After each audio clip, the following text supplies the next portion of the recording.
We have another SQ story here today from western part of Ethiopia, a place called Ambo. And here's Pastor Girma. Pastor, please share with us your story. Okay. ያው እግዚአብሔር በህይወቴ ከሰጠኝ ነገር ብዬ አንድ ምደሰትበት ነገር ሁሉ ጊዜ ከእግዚአብሔር ቃልና ከጸሎት ጋር ጥሩ የሆነ ግንኙነት አለኝ ብዬ እንዳንድ አገልጋይ አስባለሁ። ያ ነገር ደግሞ በማገለግለው በመድረክ ላይ በማገለግለው አገልግሎት አንዳንድ ጊዜ እግዚአብሔርን ኃይል በመግለጥ ላይ እግዚአብሔርን ስራ በመስራት ላይ ጠቅሞኛል። አንድ ባጭር ታሪክ የሚመሰክረው አንድ ቀን መድረክ ላይ ያገለገልኩ ያለው So I am excited about the gift God has given me, especially to spend a quality time with God in prayer and studying the Word of God. And this practice has become the reason why I am powerful and equipped to minister for the people. So now I'm going to share you one story which God has done in my ministry. It is a story about a certain guy. ከብዙ ምስክርነቶች ቢኖሩም ካሉት አንድ ሁለት ነገር ቢመሰክር አንደኛው So even if I have many stories, let me share you one important story. አንድ ቀን መድረክ ላይ እግዚአብሔርን ቃል እያገለገልኩ ያለው Once upon a time while I was ministering the word of the God from the pulpit, ትልቅ ጉባኤ ነው። then that congregation, that meeting was a large meeting. እኔ እየሰበኩ ነው ያለው። So I was preaching. የሆነች ልጅ እግሯ ተጣሞ በእንዲህ አይነት እግሯ ወደ ውስጥ የተጣመመ እንደዚህ አስተናጋጆች ወደ ውስጥ ያስገቧታል። So while I was standing, I was looking to the door, and one lady was coming into the meeting, and this lady has a leg problem. Her legs were curved outside. እግሯ ወደ ውስጥ ነው እንደዚህ የዞረ እንዲህ ነው የምትሄደው። በዚህኛው ይሄኛው እግሯ ዞሮ እንዲህ ነው የምትሄደው። So her both legs were curved outside, and she was walking like this. So the legs were twisted, Yeah. and actually her hands and her feet were twisted out, and so her walking was very difficult. She was actually crawling on the ground, crawling. ከዛ የእግዚአብሔር መንፈስ እየሰበኩኝ ይሄ አንካሳነት ወይ ደግሞ ወራሃነት ሳይሆን ስብራት ሳይሆን መንፈስ ነው እንዲያደረጋት የሚል የእግዚአብሔር ድምጽ ወደ ልቤ ይመጣል እያገለገልኩ። So while I was serving, I heard the voice of the Holy Spirit saying, this is not something which happened due to biological or any pathological problem. This is due to the reason of demonic oppression. እና እቺን ልጅ እየሰበኩኝ ቀጥታ ስብከቱን አቁሜ ወደ ዲሊቨር አገልግሎት እገባለሁ። ወደ መገሰጽ መናፍስቶች ወደ መቃወም እገባለሁ። So immediately I stopped preaching and I began to minister in discerning the spirit, and I start to rebuke the demonic spirits. ሌሎች መናፍስቶች ከወደቁ በኋላ ሶስተኛ ላይ ይሁን አራተኛ ላይ እሷ መንፈስ ቅዱስ የነገረኝ ልጅም በመንፈስ ትወድቃለች። So while I was praying in rebuking demonic spirits, 3 or 4 people who were demon possessed start to scream and shout in the meeting. In the force, this lady whom Holy Spirit has told me, she also start to scream and shout because demons start to manifest themselves from her. ሌሎችን ትቼ እሷ ላይ አተኮርኩኝ። So I start to put my focus on her. ከዛ መንፈሱ ጮሆ ከሷ ውስጥ ይወጣል። እግሯን አስተካክል ብዬ ኮማንድ አዘዝኩት። So the spirit shouted, screamed. So I commanded the spirit to leave her, and I also commanded the spirit to straighten her leg. መንፈሱ ጮሆ ከወጣ በኋላ after I casted out the demons, እግሯ ተስተካከለ። her leg became straight. ቀጥ ብላ መሄድ ጀመረች። So she started to walk normally as any other person. እኔ የጸለይኩት አንካሳ እንድዘል አይደለም መንፈስ እንዲወጣ ነው።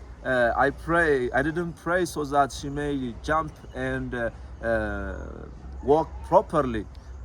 What I was praying was to see her deliverance, but after her deliverance, what happened was she started to walk uprightly without any difficulty. ከዛ በኋላ ትልቅ ክብር በጉባኤው ላይ ወደቀ። So due to that reason, the great glory of God fall on the congregation. ሰዎች ለማመን እስክሳናቸው ድረስ የሆነው ነገር ግራ ገባቸው። ስትገባ እንዲህ ስለነበረች አሁን መሄድ ስትጀምር ጉባኤው በኃይለኛ በእግዚአብሔር መንፈስ ተነካ። ሰው ሁሉ በእልልታ በምስጋና በእግዚአብሔር ፊት ይወድቅ ነበር። Since this practice, since this sign and wonder was strange for the people in the meeting, they shout, they start to cry and praise the Lord with a great shout and joy. ከዛ ቤተሰቦቿን ጠየቅን። So we try to know her family. የቃልቻ ቤተሰብ እንደሆኑ ነገሩን። So they told us that her parents are from the witchcraft, and here they are witchcraft followers. መጀመሪያ ደህና ሁና እንደተወለደች በመሃል ላይ ልጅቷ እንደዚህ እንደሆነች ነገሩን። So when we track the story, when she was born, she was normal. What happened on her happened after a while. አንዱ ያየሁት እግዚአብሔርን ስራ በዚህ ነውና በጣም እግዚአብሔርን አመሰገንኩኝ። So this is the one way in which I see the miraculous work of God. ሌላ አንድ የሚጨምረው አንድ ኮንፈረንስ ተጋብዤ አገልግሎት ሄድኩኝ። So I want to add another story. In this story, I was invited to minister at a conference meeting. ትንሽ ከአምቦ ወጣ ያለ ወደ ገጠር አካባቢ ነው። So this is a place outside of Ambo, in the rural area. ኮንፈረንሱን ማገልገል ሲጀምር When I was starting to minister at this conference, የመጀመሪያው ፕሬድ ላይ in the first session, ሰው ሁሉ እዛ ያለው ሰው ሁሉ በሽተኛ እንደሆነ፣ ሰው ሁሉ ጤነኛ እንዳልሆነ፣ የአጋንንት ተጽዕኖ ምድሩ ላይ እያንዳንዱ ሰው ላይ እንዳለ እንዲሁ በመንፈስ ብቻ ሳይሆን በስጋ አይንም ሲታይ የሚታዩ ነገሮች ነበሩ። So I discern in my spirit that in that place demons have a stronghold. Due to that reason, everybody was like under demonic oppression and bondage. ፕሮግራም መሪው እስኪጨርስ ድረስ እግዚአብሔር መንፈስ ያነቃቃኝ ነበር እና ቀጥታ ዲሊቨር ላይ መጸለይ እንዳለብኝ፣ መናፍስት ላይ መጸለይ እንዳለብኝ እግዚአብሔር መንፈስ ያነሳሳኝ ነበር። So before I took the stage, while I was sitting on my chair, the Holy Spirit was reviving my spirit, stirring my spirit. So the Holy Spirit reminded me to pray for deliverance. ካልጸለይክ ህዝቡ ቃሉን ስለማይሰማ ቀድመ ጸልይ፣ ሰው ሁሉ ተጽዕኖ ስር ነው የሚለው መንፈስ ቅዱስ ቅድም የሚለውን በልቤ ልናገረኝ ጀመረ። So the Holy Spirit whispered to me, unless first you pray for the deliverance, the people won't hear the preaching, the word.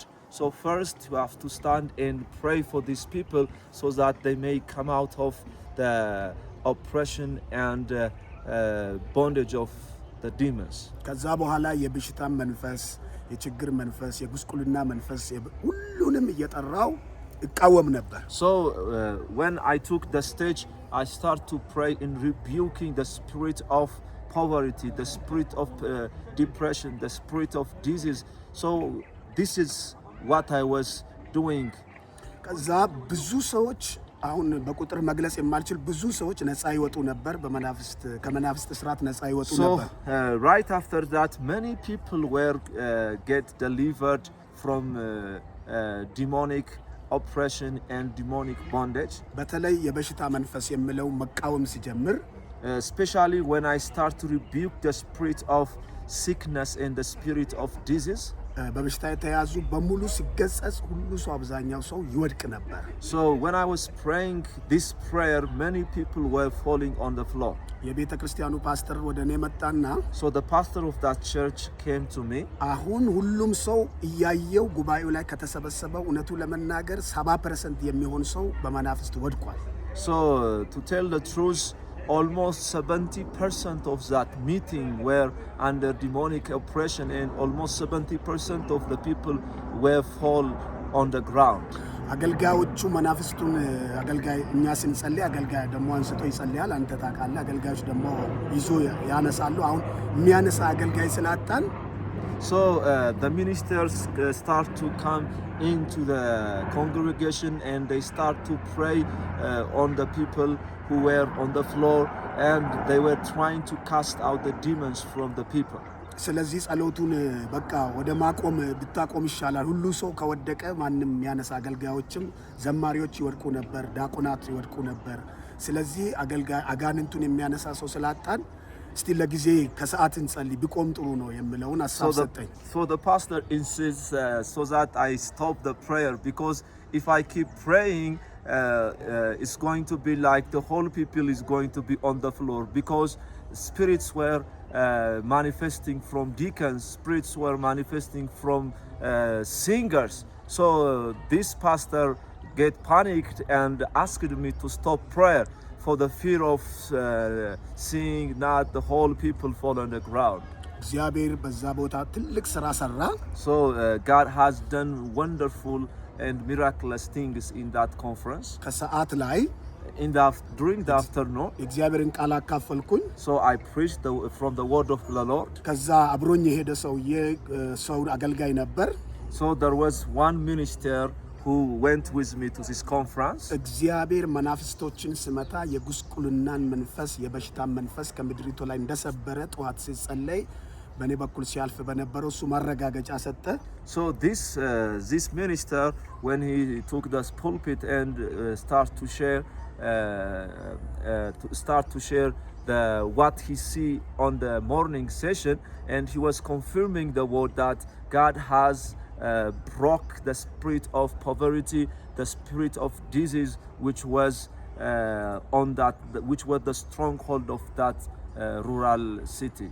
እግዚአብሔር እንደሚባርካቸው ቤተ ክርስቲያን እንደሚተከል ሰው ሁሉ እንደሚባረክ ከዚህ በኋላ ነፃ እንደሚሆን እሱ በትንቢት ያን ነገር አረጋገጠ So he spoke prophetically over that people that God is going to bless them and many churches were about to plant on that land so God has gave them this prophetic word አሁን ዛሬ ዛ ቦታ ላይ ይሄ ግድብ ተሰርቶ መንግስት ውሃ አስገብቶላቸው መሬታቸው እርሻ ሽንኩርት ቃራ ብዙ ይሄ ፍሩት የሚባሉ ነገሮች አቅራቢ ናቸው በጣም ሀብታም ሆኗል መጀመሪያ ግን በጣም ደሃ ነበሩ ምንም የሚበሉ ኮንፈረንስ እንኳን ስቲል ይሄን ነው ለመርዳት ነው እንጂ እንትን ለማለት አይደለምና ዛሬ በጣም ሀብታቸው ተለውጦ ጤናቸው ተለውጦ ብዙ ቤተክርስቲያን ተተክሎ ጋብዞን ድጋሜ እጄ ጌታን አመስግኛለሁ So the impact of that ministry was today in that rural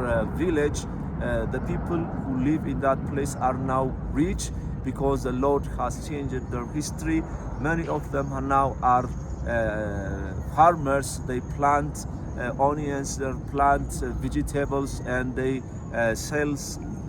sell that to the market now God has blessed them so much and then churches were planted in that place and later on after several years they have invited me and I went to that place and I have preached to them what I saw was amazing በዛን ቀን እግዚአብሔር ከሚናገራቸው አንዱ ያጉስቁልና ከተሰበረ በኋላ እኔ ከጸለይኩ በኋላ አንድ ነገር ነበር ጌታ ያሳይ አፈራችሁን ፈውሳለሁ መሬታችሁን ፈውሳለሁ የሚል ነበር So when I was praying at that time the Lord was saying to me that as he's going to heal their soil and as he's going to heal their land this was what really happened after several years ስለዚህ ዛሬ መሬታቸው ምርት ይሰጣል ጤናማ የሆኑ ሰዎች አሉ So today their land is very productive and the people are healthy ይሄን በህይወቴ አይቻለሁ So I have seen this in my life and ministry አመሰግናለሁ